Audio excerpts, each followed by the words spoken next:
Wozu Chibaba. Mambo vipi?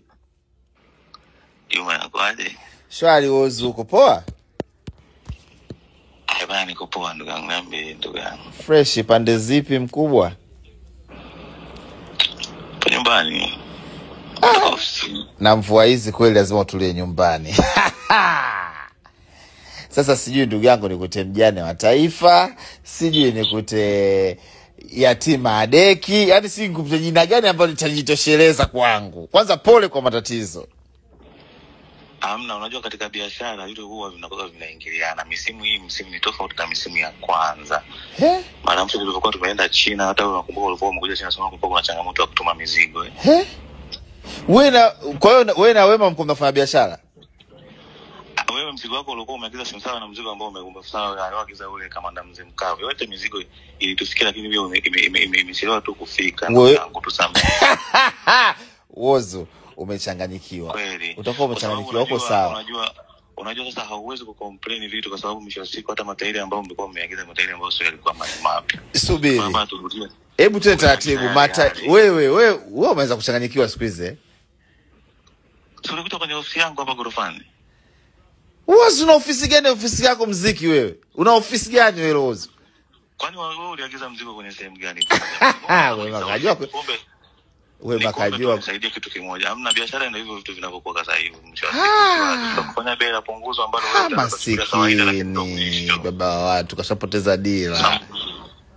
Sasa wewe Wozu, hivi sio kwanza Wema kakuacha kweli au wewe ndio umemwacha Wema?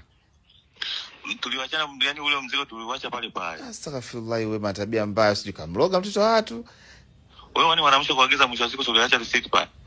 Mimi nakuagiza nini wewe jamani? Wozu, unajitoa akili Mara mwisho tulipokutana na wewe China ulikuwa unaagiza nini? China umeona naye wapi lini wewe?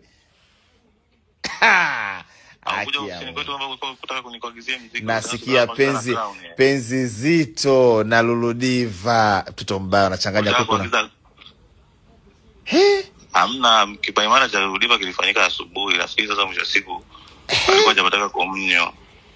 Unanimaizia bando bwana, huyu kashachanganyikiwa jamani. Sinchoshe. Wewe umeachwa, hii stress ya kuachwa. Na Gigi anakufanyia makusudi shindi. Wewe chips za Shirima ni hatari. Yaani hii.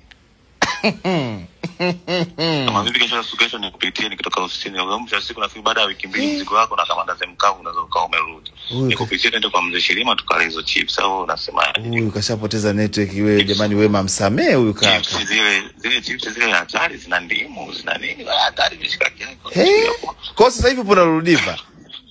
Hiyo mishikaki ambayo ukiweka pilipili mwisho siku astaghfirullah. Wema kabila. Siwezi kusema na vitu hivyo hivyo mwisho siku ndio hivyo barafu na zinakuwa sawa. Haya wewe Wozu, asante sana. Mimi nimwambiaje Wema? Yaani wewe hata usijali kusema hiyo swala, mzigo lazima ufike baada ya wiki mbili. Wewe nipe tu wiki moja ya mwisho. Nitakufanyia delivery popote utakapokuwepo, nitakuletea. Na utakapokuwa ofisini Wasafi, nitaongea na mkurugenzi, anaweza nikaongea na bodaboda yote au taxi nitakuletea. Ni vitu ambavyo vinatokea tu kwenye biashara na ni kawaida. Huyo. Yaani ukisikia sasa mapenzi kuna vuruga watu wanaongea babani wenyewe, leo nimejishuhudia. Hamna, kulikuwa kuna foleni kubwa kwa sababu mwisho siku mara mwisho niliagiza container 2, zimekuja container 1. Kwa ni mzigo wako kwenye container ile ambayo halijafika. Unanimalizia bando bwana wewe. Ngoja nimpigie Wema.